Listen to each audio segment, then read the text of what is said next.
To bike care lifestyle. நம்ம சேனலில் பார்க்க வர எல்லாருக்கும் my heartly welcome. Today vlog இன்றைக்கி பார்த்தீங்கன்னா ஒரு சூப்பரான ஹேர் பேக் விலாக் தான் இங்கே நான் உங்களுக்கு ஷேர் பண்ண போகிறேன். ஹேர் பேக் அப்ளை பண்ணுறதுக்கு முன்னாடி ஃபஸ்ட்டே நான் என்ன பண்ணேன்னா தலை ஃபுல்லாக ஆயில் வச்சு ஜென்ஷலாக ஒரு மசாஜ் பண்ணிக்கிட்டேன். வீட்டிலே ரெடி பண்ண ஹேர் ஆயில் தான் நான் இங்கே அப்ளை பண்ணியிருக்கேன். நீங்கள் நார்மலாக என்ன ஆயில் வேணாலும் யூஸ் பண்ணலாம்.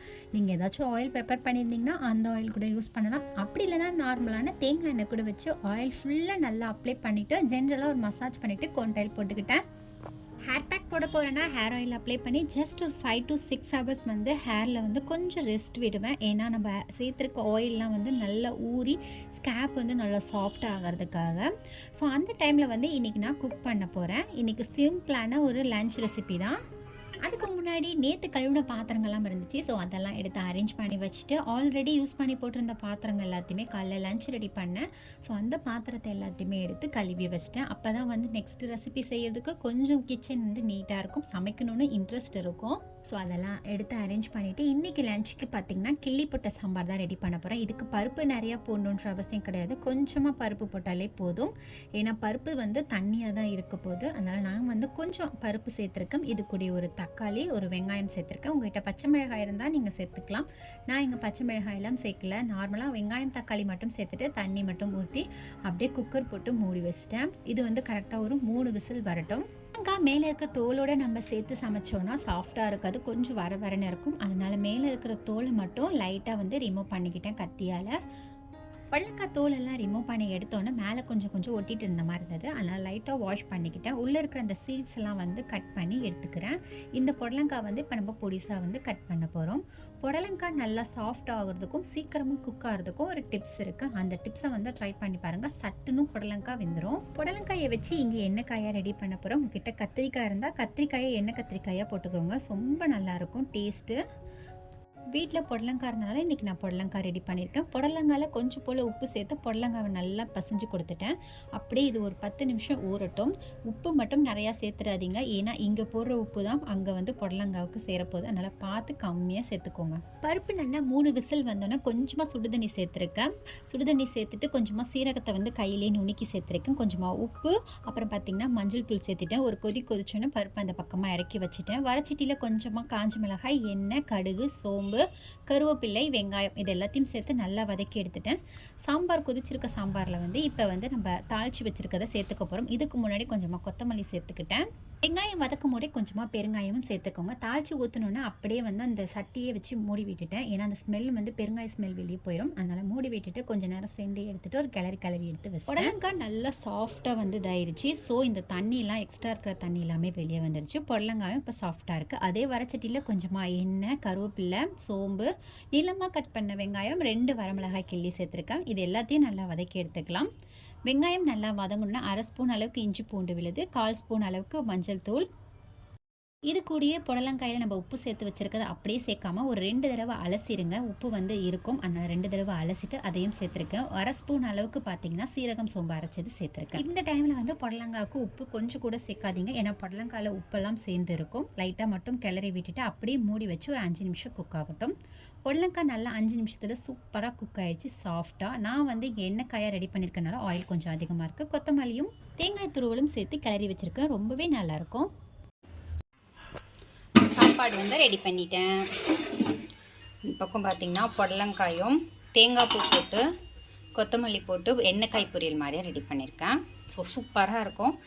இது கூட வந்து கிள்ளி போட்ட சாம்பார்.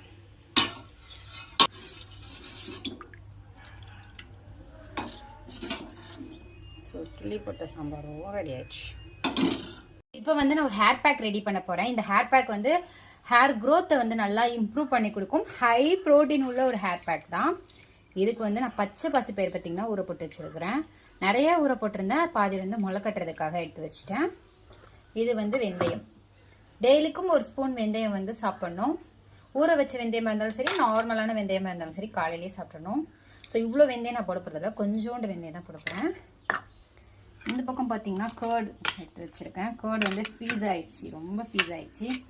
ஸோ அதனால் இவ்வளோ கேர்டு யூஸ் பண்ண போகிறதில்ல, ஒரு 2 டேபிள் ஸ்பூன் அளவு யூஸ் பண்ண போகிறேன். இந்த கேர்டு வந்து கரெக்டாக இருக்கும். ஸோ இப்போ வந்து பேக் வந்து ரெடி பண்ணிடலாம். இது கூட பார்த்திங்கன்னா 2 முட்டை எடுத்துருக்கேன். ஸோ இந்த முட்டையோடைய வெள்ளைத்தாள் மட்டும்தான் யூஸ் பண்ண போகிறேன். நல்லா பெரிய மிக்ஸி ஜாராக வந்து நான் எடுத்துருக்கேன்.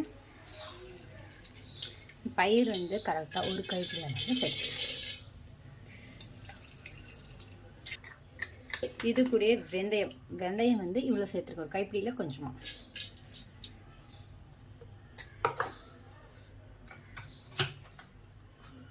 கர்ட் வந்து நல்லா ஃபீஸாக இருக்கிறனால நான் 2 டேபிள் ஸ்பூன் இல்லாமல் ஒரு ஃபுல்லாக வந்து எடுத்திருக்கேன். நீங்கள் வந்து தண்ணியாக இருந்துச்சு அப்படின்னா 2 டேபிள் ஸ்பூன் எடுத்துக்கோங்க. ரொம்ப தண்ணியாக இல்லை, கொஞ்சம் திக்காக. ஸோ கர்ட் எக்ஸ்ட்ரா கொஞ்சமாக சேர்த்துக்கலாம். ஸோ இதை ஃபஸ்ட்டு நான் வந்து கிரைண்ட் பண்ணி எடுத்துக்கிறேன். இதில் கொஞ்சம் போல் தண்ணி விட்டுக்கிறேன்.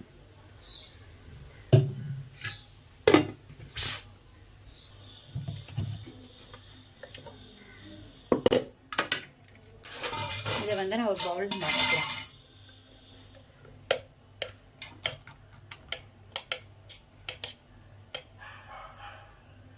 சேர்த்துருக்கனால பேக்கும் நல்லா சில்லுன்னு இருக்குது. ஸோ பேக் வந்து ஹீட் ஆகிற அளவுக்கு வந்து கிரைண்ட் பண்ணாதீங்க. பேக் வந்து அந்த சத்தெல்லாம் வந்து இழந்துரும். ஸோ இது ஹீட் ஆகக்கூடாது. ஹீட் ஆகாமல் பேக்கை வந்து கிரைண்ட் பண்ணி எடுத்துக்கோங்க. இது கூட நான் வந்து முட்டை சேர்த்துக்கிறேன். இன்றைக்கி நான் வந்து மஞ்சள் முட்டை சேர்க்கல, ஏன்னா ரொம்ப ஸ்மெல் அடிக்கும். ஸோ அதனால் ஜஸ்ட் நான் வெள்ளைத்தாள் மட்டும் சேர்த்துக்கிறேன்.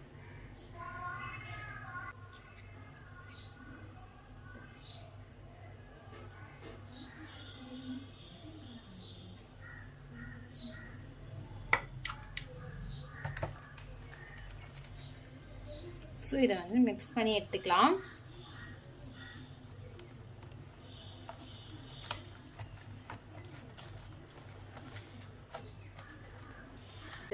ஆயில் வச்சுட்டு தான் நம்ம அப்ளை பண்ணணும். அப்போ தான் முடி வந்து பிரேக் ஆகாது, கொட்டாது, ட்ரை ஆகாது. ஸோ பேக் வந்து சூப்பராக ரெடி ஆச்சு. பேக் வந்து நல்லா இப்படி இருக்கணும். நல்லா பெரிய பல்லு உள்ள சீப்பை வச்சு நம்ம சிக்கு எடுத்துக்கணும். நான் ஃபஸ்ட் வந்து ஆயில் மட்டும் தான் அப்ளை பண்ணேன், சிக்கு எடுக்கல. ஸோ எப்பயுமே ஆயில் அப்ளை பண்ணோன்னா சிக்கு எடுக்காதுங்க. சிக்கு எடுக்கிற பொசிஷன் என்னன்னு பார்த்தீங்கன்னா, ஃபஸ்ட்டு ஆயில் அப்ளை பண்ணிவிட்டு அது நல்லா வந்து ஊறணும். முடியில் வந்து வேர்களை வந்து ஊறணுங்க. நமக்கு சிக்கு எடுக்க ரொம்ப ஈஸியாக இருக்கும். நிறைய ஹேர் ஃபால் வந்து நடக்காது. ஸோ இந்த மாதிரி ட்ரை பண்ணுங்கள். ஃபஸ்ட்டு ஆயில் வச்சுட்டு முடி ஃபுல்லாக வச்சுட்டு அப்புறமா சிக்கு எடுங்க. அப்படி சிக்கு எடுத்தீங்க அப்படின்னா முடி கொட்டாது. அதே மாதிரி முடி எடுக்கும்போது இப்படி எடுக்காதீங்க. ஸோ கீழே ஃபஸ்ட்டு லைட்டாக இப்படி பண்ணிடுங்க. இப்படி பண்ணிவிட்டு நெக்ஸ்ட்டு கொஞ்சம் கொஞ்சமாக அப்படியே மேலே போயிட்டு அப்புறம் இங்கேருந்து கொஞ்சம் பண்ணி அதுக்கடுத்து இன்னொரு மெத்தட் என்னன்னு பார்த்தீங்கன்னா, இந்த ஸ்கூல் படிக்கிறப்பெல்லாம் வாவ் எடுக்கும் பார்த்தீங்களா? ஸோ அந்த மாதிரி வாவ் எடுத்துட்டு 2 பார்ட்டாக வந்து பிரிச்சுட்டு வந்து சிக்கு எடுக்கணும். பேக் செம்ம ஸ்மூத்தாக இருக்குது. ஸ்மெல் கூட ரொம்ப நல்லா ரூட்லேருந்து அப்ளை பண்ணுங்க. மண்டியில் போட்டு ஜில் ஜில்லுன்னு உள்ள போகும்.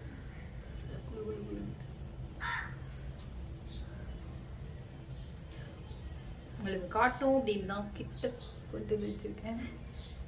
ஸோ இப்படி ஃப்ரண்ட்லலாம் வந்து அப்ளை பண்ணிக்கோங்க. நிறைய பேருக்கு இந்த சொட்டை விழுந்த மாதிரி இருக்குது பாருங்க, அந்த பிரச்சனைலாம் வராது. ஸோ ஃப்ரண்ட்லலாம் வந்து பேபி ஹேர் நல்லா வளரும் அண்ட் ஹேர் க்ரோத்தும் இம்ப்ரூவ் ஆகும்.